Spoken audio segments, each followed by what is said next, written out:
Good. All right. He just nailed a rafter on. There we go. All right. Good afternoon, everybody. Welcome to the full general laws meeting for February 1, 2024. Clerk, if you can open the roll for attendance.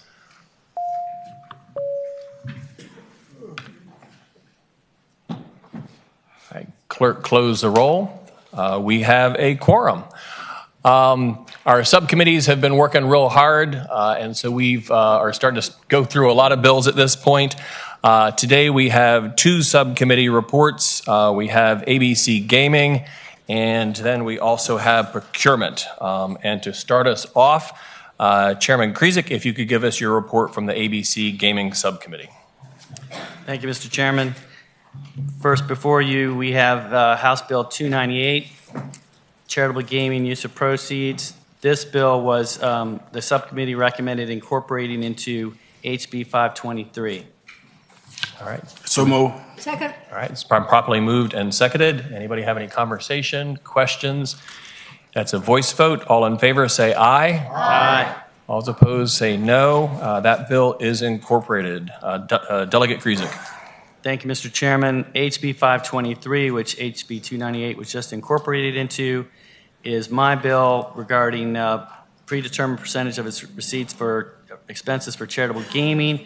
It does a number of things that allows, one, the Department of Ag to promulgate electronic gaming regulations that prohibit devices and spinning, rotating, rolling wheels, and things like that, so that the games are a little bit more exciting.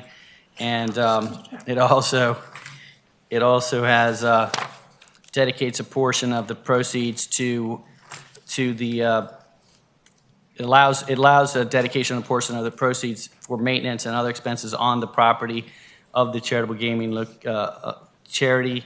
It also will have money puts the money that goes to VDAX right now into the department into the Problem Gambling Treatment and Support Fund, and it also has an enactment clause that gives the department of the VDAX the ability to come up with some way to work on the ingress and egress.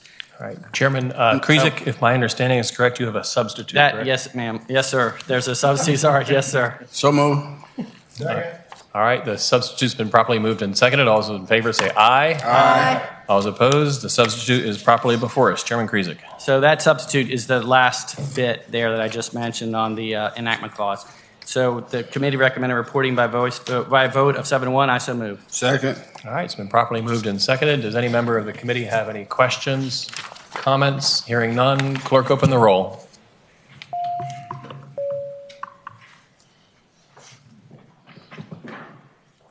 All right. Clerk, close the roll. That bill reports 22-0 with a substitute. All right. Chairman Krizik. Mr. Chairman, the next four bills we'd like to move those as a block. They all reported uncontested, and I can take each bill one at a time and describe them, and then at the end we can report the block. All right. Continue. The first bill on the block is House Bill 525, which places a 3-year interim period between when a host city eligible for casino gaming has held a failed referendum and when they can hold another referendum on the same question. The subcommittee unanimously recommended reporting. You know what? I see there's an amendment, and I apologize. I thought this was a block without many amendments. Can we take this one out of the block? Actually, Chairman Krizik, you don't need to bring it out of the block. You just have to move the amendment. Okay, I'm going to move the amendment. Second. All right, it's been properly moved and seconded. All those in favor say aye. Aye. All those before, this bill is amended. Chairman Krizik. Okay, so that's what it does. It just makes it clear that if you have a casino referendum and it fails, you've got to at least wait 3 years for another referendum. Number two, the second bill is HB 527, and that allows sports betting facilities to conduct electronic raffles. Current law only allows for paper raffles. The next bill is HB 843, and that is Delegate Austin's bill on pari-mutuel wagering and historical horse racing. What this does is it sends money to the Virginia Breeders' Fund, Virginia Maryland Regional College Veterinary Medicine, for its equine programs, the Virginia Horse Center Foundation and the Virginia Horse Industry Board. And the final bill in this block of uncontested bills is HB 1131, Delegate Carr, and this removes the city of Richmond as an eligible host city for casino gaming establishments in the Commonwealth. The committee unanimously recommended reporting these 4 bills, and I so move. Second. All right, it's been properly moved and seconded. Does anybody wish to take one of these bills out of the block? Does any member of the committee have comments or questions? If none, clerk, open the roll.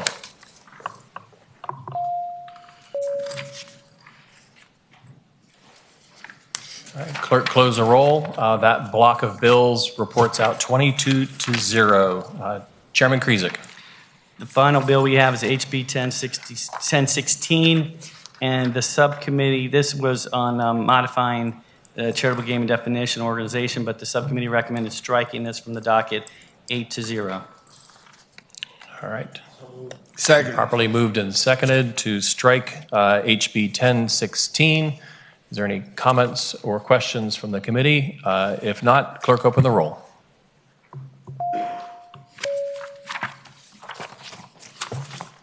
All right, clerk, close the roll. That bill is stricken from the docket 22-0. Chairman Krizik, does that complete your report? Yes, Mr. Chairman, thank you very much. All right, thank you so much. Chair Carr. Thank you, Mr. Chairman. First, we have a block vote for bills that needed to be incorporated in other bills. 164 incorporated into 1361. House Bill 341 incorporated into 1361. 1154 incorporated again into 1361. And then 965 incorporated into 1108. So I so move. Second. All right, it's properly moved and seconded. Does anybody have any comments or discussions?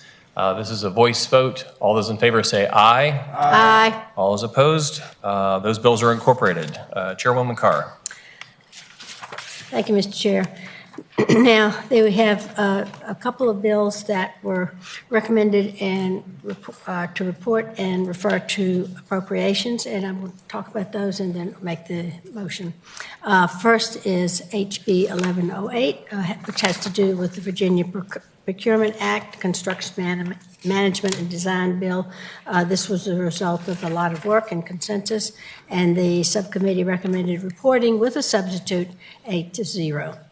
And there was All right, addition. Madam Chair, if you could get the substitute before us, if you could move the substitute. Move to the substitute. Second. Okay, all in favor of the substitute, please say aye. Aye. All those opposed? All right, Madam Chair.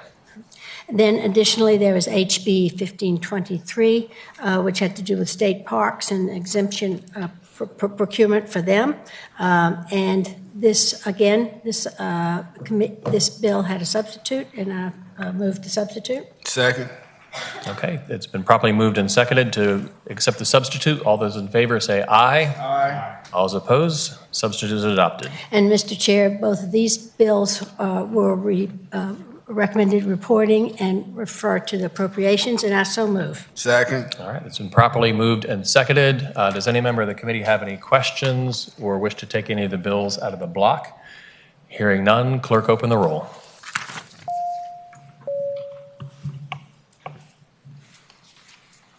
All right, clerk, close the roll. Those bills report and refer with substitutes to appropriations. Chairwoman Carr. Thank you. And Mr. Chairman, we have 3 more bills to go by in a block vote, or to deal with in a block vote. First is HB 311, Delegate Hopes. There's a procurement act, a submission of bids or proposal on electronic procurement system. Then HB 1113. Madam Chair, before we do that, I believe there's a substitute on 311, right? Yeah, 311 has a substitute. Submit that we vote on that. I move the substitute. Second. All right, and properly moved and seconded. All those in favor say aye. All those opposed? All right, the substitute's adopted. Chairman Carr. Mr. Chair, HB 1113 also had a substitute, and I move the substitute. Second. All right, the substitute's been moved and seconded. All those in favor say aye. All those opposed? The substitute's before us. Chairwoman Carr.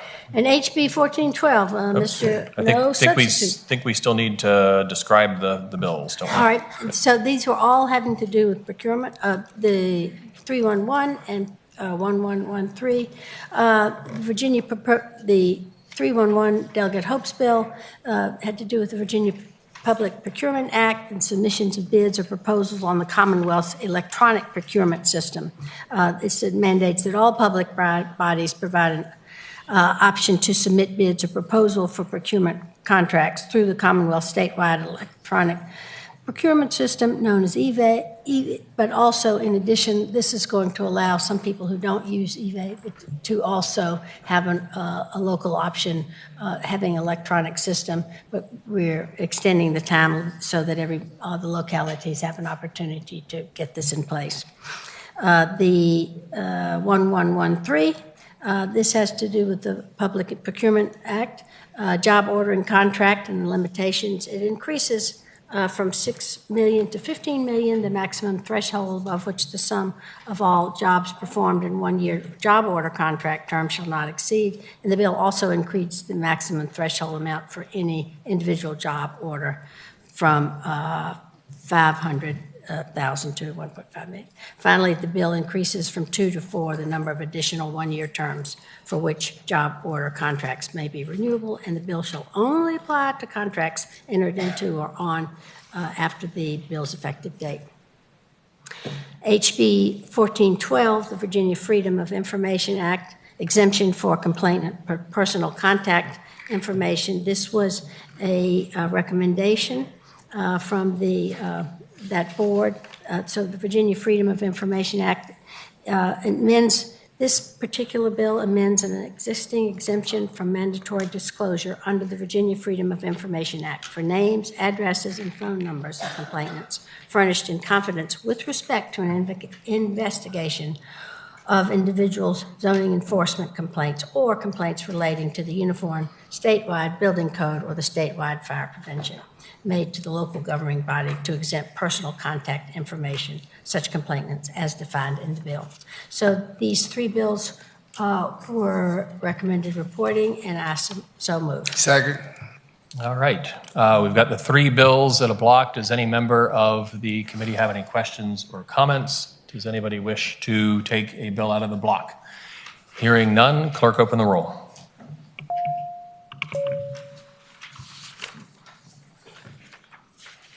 All right, clerk close the roll. That block reports on a vote of 22-0.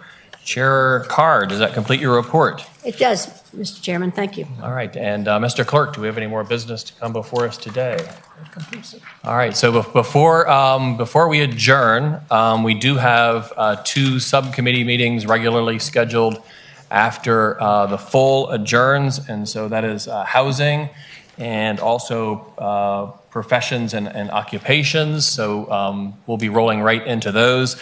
And then because you all have been so good this year, we have a special subcommittee on Friday, aptly named Subcommittee Number 5, that will meet Friday 2 hours after adjournment to take up two bills, House Bill 590 dealing with skill games and House Bill 698 dealing with cannabis.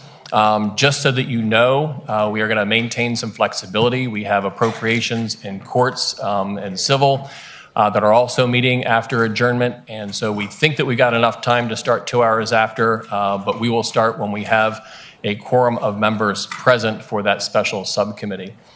All right, with that, do I have a motion to adjourn? Second. All right, all those in favor say aye. Aye. All those opposed, thank you very much, everybody. We're adjourned.